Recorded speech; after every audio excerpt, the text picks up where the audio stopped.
So let's start class 8th NCERT science from where we live in previous class. आइए दोस्तों चालू करते हैं कक्षा 8 एनसीईआरटी विज्ञान, जहां पिछली क्लास में समाप्त किया था। तो ये हमने पढ़ा था एडोलसेंस और प्यूबर्टी, ये क्या होता है पिछली वीडियो में। तो अब इसका आगे लेते हैं कि प्यूबर्टी में क्या क्या चेंजेस होते हैं। चेंजेस इन प्यूबर्टी, युवानरम में होने वाले परिवर्तन।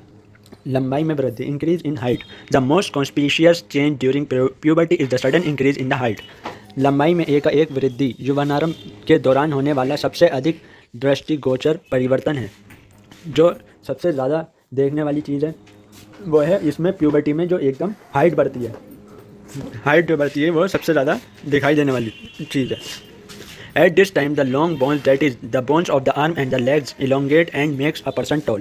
इस समय शरीर की लंबी अस्थियों की आर्थित हाथ एवं पैरों के अस्थियों हड्डियों यानी हड्डियों की लंबाई में वृद्धि होती है और व्यक्ति लंबा हो जाता है। जो लॉन्ग बोन्स है, लंबी बोन्स हो गई, जो कि होती हैं आर्म्स की, हमारी बाहों की जो लंबी बोन्स होती हैं, और जो लेग्स की हमारी लंबी बोन होती हैं, जो कि आप आगे जाके हायर क्लास में पढ़ेंगे, जो है फीमर, जो है वो स्ट्रॉन्गेस्ट बोन है। और तो जो होती हैं, जो लंबी हड्डी होती हैं, at this time the long bones, जो लंबी हड्डी होती हैं, जैसे फीमर, जो कि आप हायर क्लास में पढ़ेंगे आगे वाली क्लासेस में, जो कि होती हैं फीमर, तिबिया, अल्ना, रेडियस, और ये सब जो हड्डी होती हैं ये इस उम्र में जाके लंबी हो जाती हैं, elongate and make a person tall, और इससे पर्सन जो होता है वो लंबा दिखाई देता है। Initially girls grows faster than boys, but by about 18 years of age both reach their maximum height. प्रारंभ में लड़कियां लड़कों की अपेक्षा अधिक तीव्रता से बढ़ती हैं, परंतु लगभग 18 वर्ष की आयु तक दोनों अपनी अधिकतम लंबाई प्राप्त कर लेते हैं। The rate of growth in height varies in different individuals. अलग अलग व्यक्ति की लंबाई में वृद्धि की दर भी भिन्न भिन्न होती है। Some may grow suddenly at puberty and then slow down, while other may grow gradually. कुछ युवानरम में तीव्र गति से बढ़ते हैं तथा बाद में यह गति धीमी हो जाती है, जबकि कुछ धीरे धीरे वृद्धि करते हैं। While others may grow gradually. I am bundled, I thought I have become taller, my face look much smaller compare to my body. मैं चिंतित हूँ, यद्यपि मैं लंबी हो गई हूँ, परंतु शरीर की तुलना में मेरा चेहरा छोटा है। There are no need for Paheli to worry, Paheli को चिंतित होने की आवश्यकता नहीं है। All parts of the body do not grow at the same rate, शरीर के सभी अंग समान दर से वृद्धि नहीं करते, यानी बढ़ते नहीं हैं। Not grow at the same rate. Sometimes the arms and legs और हैंड्स और feet of adolescence look oversize and out of portion with the body. शरीर के सभी अंग समान दर से वृद्धि नहीं करते, कभी कभी किशोर के हाथ अथवा पैर शरीर के अन्य अंगों की अपेक्षा बड़े दिखाई देते हैं। But soon the other parts each catch up and result in a proportionate body.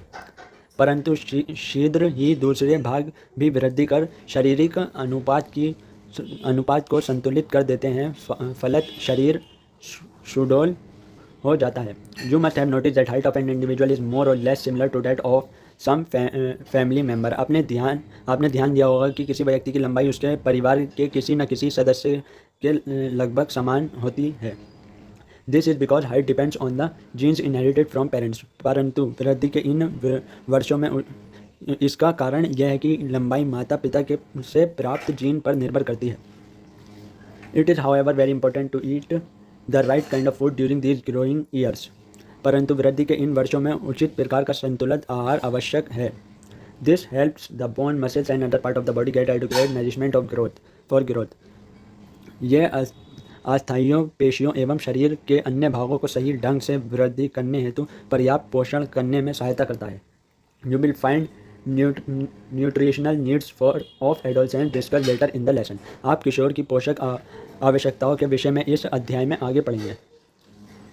तो ये अब हम करेंगे कल अपना चेंज इन बॉडी, शारीरिक आकृति में परिवर्तन। तो आज की हमने इस क्लास में पढ़ा कि प्यूबर्टी में क्या क्या बदलाव आते हैं। जब हम प्यूबर्टी के एज में पहुंच जाते हैं तो उसमें हाइट बढ़ने लग जाती है। तो हाइट के अंदर पढ़ा कि हाइट में सबसे ज़्यादा हमारी बोन्स बढ़ती हैं, जिसकी वजह से आदमी की हड्डियाँ बढ़ती हैं, या लड़की या लड़के की हड्डियाँ बढ़ती हैं। तो वो उससे वो लंबा दिखाई देने लगता है या लंबी दिखाई देने लगती है। और जो लड़कियाँ जो होती हैं वो जल्दी ग्रो करती हैं बॉयज़ के मुकाबले, मगर 18 की एज तक दोनों की हाइट जो होती है वो मैक्सिमम हो जाती है। जो जहाँ तक पहुँचनी होती है, जितनी बढ़नी होती है उतनी बढ़ जाती है 18 की एज तक, 18 की एज तक। जो हाइट है वो वेरी करती है, हर कोई से इंडिविजुअल में, हर कोई से पर्सन में हाइट अलग अलग होती है। आपने ये देखा होगा, कुछ ग्रो करते हैं प्यूबर्टी में, फिर उसके बाद स्लो हो जाते हैं, while others may grow gradually, और कुछ धीरे धीरे ग्रो करते रहते हैं। पहले सोच रही है कि वो उसके अगर हड्डियाँ लंबी हो जाएंगी तो उसका चेहरा तो छोटा ही रहेगा, मगर पहले को चिंतित होने की ज़रूरत नहीं है। और जो बॉडी पार्ट हैं do not grow at the same rate, और बाकी जो दूसरे बॉडी पार्ट हैं वो बिल्कुल एक ही स्पीड से ग्रो नहीं करेंगे। जैसे हमारे बोन्स हो गई, लॉन्ग बोन्स, वो ग्रो करेंगी, तो और दूसरे जो बॉडी पार्ट हैं जैसे किडनी, हार्ट, तो ये जो हैं ये भी इस स्पीड से ग्रो नहीं करेंगे जैसे कि हमारी बोन्स ग्रो करेंगी। जो आर्म्स, लेग्स हैं, हैंड्स हैं, फीट हैं एडोलसेंस के, वो बड़े दिखेंगे and out of proportion with the body के मुकाबले, मगर बाद में ये पार्ट्स कैच अप एंड फिर वो ये सब मिल जाएंगे और फिर बिल्कुल सही प्रपोर्शन में बिल्कुल सही लगेगा इंसान। और आपने ऐसा देखा होगा कि कोई भी बच्चा है, एडोलसेंस है, तो कोई भी है कि जब वो बड़ा होता है तो फिर वो अपने पेरेंट्स के जैसा ही दिखता है, तो वो उसकी फैमिली के हिसाब से ही दिखता है, या फिर वो पापा पे गया होगा, मम्मी पे या दादा पे, दादी पे, या नाना नानी पे, किसी पे। तो ये सब इनहेरिट होते हैं पेरेंट्स से। इट इज़ हाउएवर वेरी, तो इस समय में हमें सही खाना खाना चाहिए ताकि अच्छी ग्रोथ हो हमारे बोन्स को, मसल को अच्छे से खाना मिले और अच्छी हमारी ग्रोथ हो। So thank you for watching.